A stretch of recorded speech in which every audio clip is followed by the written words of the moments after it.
Vsauce. I'm Jake, and the hardest part of making a video is not making one at all. What you do see is a finished product, the culmination of hours that turn into days, that turn into weeks, and in some cases, turn into months. But we aren't going to be talking about those movies you end up watching.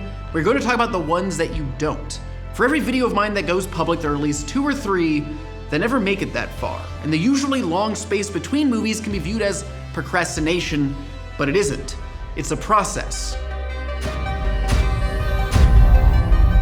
It starts with researching, trying to answer a question by reading books and articles and scientific journals. This part of the process generally takes a few weeks. Then comes writing the script, condensing every relevant piece of information I've gathered and forming it into a narrative, a cohesive structure that expresses the story I want to tell. This takes about a week. Then I film it with my friend Eric.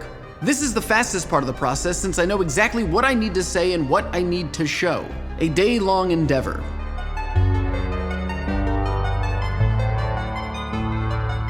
And lastly, we get to editing. Putting all those pieces together visually, layering in music and graphics and all those little moments that make a complete story. But along the way, there will likely be a glitch. During the researching process, it might come to the point where what I wanted to talk about doesn't make sense. It doesn't fit the narrative that I wanted to tell, so I stop. And then sometimes the script just falls apart. And then I think to myself, how do I do this? Why do I do this? Does the story that I'm trying to tell need to be told this way? Will anyone care?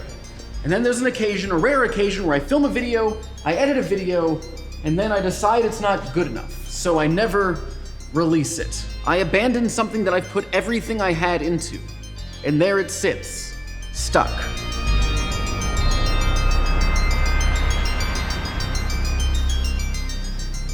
And then you start to think to yourself that maybe it's not that the video isn't good enough, but that I'm not good enough because I'm a hack, I'm a fake, and if I start making another video, it'll end the same way. And you beat yourself up because I'm terrible, I'm a failure. And you just keep beating yourself up and you want to punch the ground and there's a voice screaming inside your head that's trapped in there and you just want to let it out and go, "Ah!"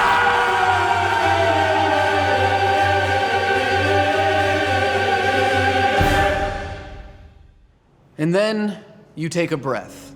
That voice inside you now telling you to get up, but you don't want to, you can't. You like the comfort of slipping into that black hole further and further. It is so much easier to do nothing than to risk another failure. Just keep slipping. Down and down you go.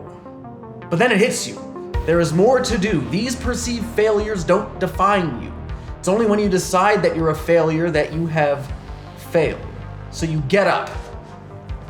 And it's not money or popularity or perceived fame that drives you. It's that this is the only thing you know how to do. It's the only way to quell that voice in you. Those claws that wring your stomach into knots and force you to create. Not because you want to, but because you have to. There is no finish line in this race.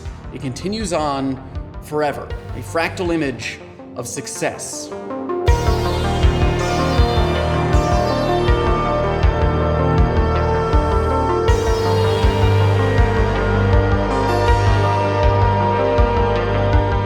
The reason a video dies isn't necessarily because I'm not good enough. It's because my idea of good enough gets elevated every time I make a video. I need to push myself. I need to be better to make better. So I ask myself every time I sit down to work on one of these movies, the question that I have embedded with ink into my flesh.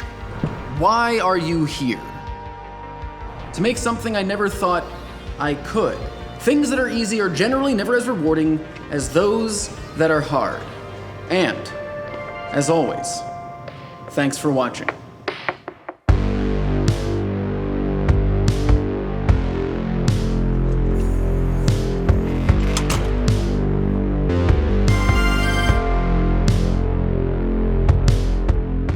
Hello again. If you ever find yourself in a creative slump, something that I like to do, which is really beneficial I find, is learn something new or learn something that enhances what I already do. So an example of this is a course that I'm taking on Skillshare.com, which was also nice enough to support this episode and support Vsauce. The one that I'm taking is the same one that Michael is doing, which is about Lumetri color correction in Premiere Pro.